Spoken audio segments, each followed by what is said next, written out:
இந்த ஒரே ஒரு ட்ரிக் போதுங்க. உங்களுடைய முடி வளர்ச்சி, முடி வளரணும், நல்லா வரணும், முகத்துல நல்ல கலர் அதிகரிக்கணும், இயற்கையா கொலாஜனை உருவாக்கணும், நமக்கு வெயிட் லாஸ் ஆகணும், முகம் வந்து எப்பவுமே டல்லா இல்லாம நல்லா ஃப்ரெஷ்ஷா இருக்கணும், பிளட் அதிகமா இன்க்ரீஸ் ஆகணும்.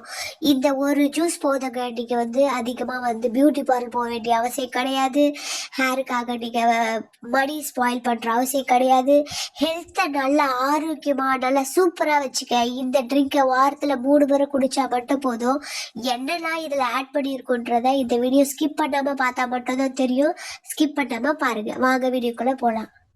இல்ல, நான் ஒன் பை ஒன்னா வரேன். இப்ப நம்ம பீட்ரூட் எடுத்துக்கலாம். பீட்ரூட்ல இயற்கை என்ன இருக்கு, அது எப்படி நம்மளுடைய கலர் சேஞ்ச் இன்க்ரீஸ் பண்ணும், வெயிட் லாஸ் ஆகும், ஹேர் growth ஆகும்ன்றத, பிளட் இன்க்ரீஸ் ஆகுன்றத முதல்ல பார்க்கலாம். இயற்கையாவே பீட்ரூட்ல பொட்டாசியம், மேக்னீசியம் மற்றும் நியூட்ரட் போன்ற சத்துக்கள் இருக்கு. இதுல இருக்கிற நியூட்ரட் வந்து நியூட்ரிக் ஆக்சைடு உருவாக உதவுது. இதனால ரத்த ஓட்டத்துக்கு ரொம்பவே உதவியா இருக்கு. அடுத்ததா கேரட். கேரட்ல பீட்டா கரோட்டின் அதிகமா இருக்கு. பீட்டா கரோட்டினோட வேலை என்னன்னு பாத்தீங்கன்னா விட்டமின் ஏ தருது. நம்மளுக்கு விட்டமின் ஏ இருக்கிறதுனால சருமம் மற்றும் கண்கள் ஆரோக்கியத்திற்கு ரொம்பவே நல்லது.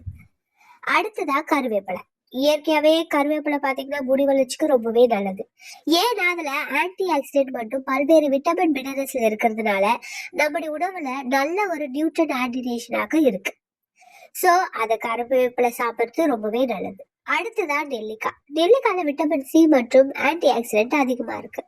இந்த விட்டமின் சியோட வேலை என்னன்னு பாத்தீங்கன்னா இயற்கையா கொலாஜனை வந்து உருவாக்கக்கூடியது. அது மட்டும் இல்லாம இந்த கொலாஜன் சருமத்துக்கு மட்டும் இல்ல, எலும்போட டிஷ்ஷுக்கு முக்கியமான ஒரு புரோட்டீனை வந்து கொடுக்குது. ஸோ ரொம்பவே நல்லது நெல்லிக்காய். கடைசியா நம்ம வந்து தேங்காய் தான் பார்க்க போறோம். தேங்காயில நல்ல ஃபேட்டு மற்றும் சில மினரல்ஸும் இருக்கு.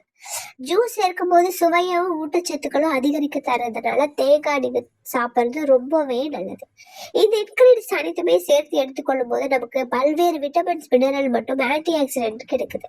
இதனால ஒரு ஹெல்த் டயட் ஒரு பகுதியாக இருக்கலாம். முக்கியமா இதுல உங்களுக்கு வேணும்னா இஞ்சி கூட நீங்க சேர்த்துக்கலாம். இஞ்சில ஒரு பெரிய நன்மைகள் இருக்குங்க. ரொம்ப முக்கியமான சில நன்மைகளை சொல்லட்டுமா? செரிமானத்திற்கு உதவுதுங்க. வயிறு உபசம், அஜீரணம் போன்றவற்றை குறைக்க உதவுது. குமட்டலை குறைக்க உதவுது.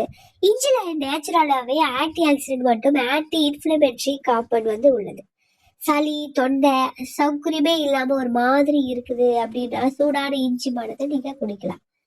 அது மட்டும் இல்லாம உணவுல சிறிதளவு சேர்த்துக் கொள்வது போது ரொம்பவே நல்லது. இந்த மாதிரி நீங்க தினைக்கும் இந்த ஜூஸை தினைக்கும் ரெகுலரா குடிக்காம, ஏன்னா சுகர் பேஷண்ட்ல பீட்ரூட் சேர்க்க கூடாது. ஸோ டாக்டரோட பரிந்துரை இல்லாம நீங்க இந்த ஜூஸை குடிக்காதீங்க. மற்றவங்க எல்லாருமே இந்த ஜூஸை நீங்க தாராளமா குடிக்கலாம். வாரத்துல 3 நாள் நீங்க எடுத்துக்கோங்க. கண்டிப்பா ஏதாவது ஒரு ரிசல்ட் கிடைக்கும். இந்த ட்ரிங்கை நீங்க குழந்தைகளுக்கு 6 வயசுல இருந்தே கொடுக்க ஆரம்பிக்கலாம். நீங்க கரெக்டா ஒரு 20 ml அந்த மாதிரி குழந்தைங்களுக்கு கொடுங்க. நீங்க வந்து ஒரு கிளாஸ்ல 1/2 கிளாஸ் ஜூஸ் தினைக்கும் குடிங்க. கண்டிப்பா ட்ரை பண்ணி பாருங்க. என்னென்னமோ கெமிக்கல் யூஸ் பண்றோம், ஃபேஸ்க்கு யூஸ் பண்றோம், ஹேருக்கு யூஸ் பண்றோம், அவ்வளோ சிரமப்பட்டு மைண்ட் வந்து யூஸ் பண்றோம். இது ஒரு ஜூஸ் சும்மா குடிச்சுதான் பாருங்களேன். வாரத்துல ஒரு ஒரு 3 நாள் இல்லைன்னா 2 நாளாச்சும் குடிச்சு பாருங்களேன். என்னதான் மாற்றம் வருதுன்னு பார்த்துட்டு எனக்கு கமெண்ட் பாக்ஸ்ல சொல்லுங்க. இந்த மாதிரி மேலும் நல்ல வீடியோக்கள் வர எனக்கு கண்டிப்பா சப்ஸ்கிரைப் பண்ணுங்க.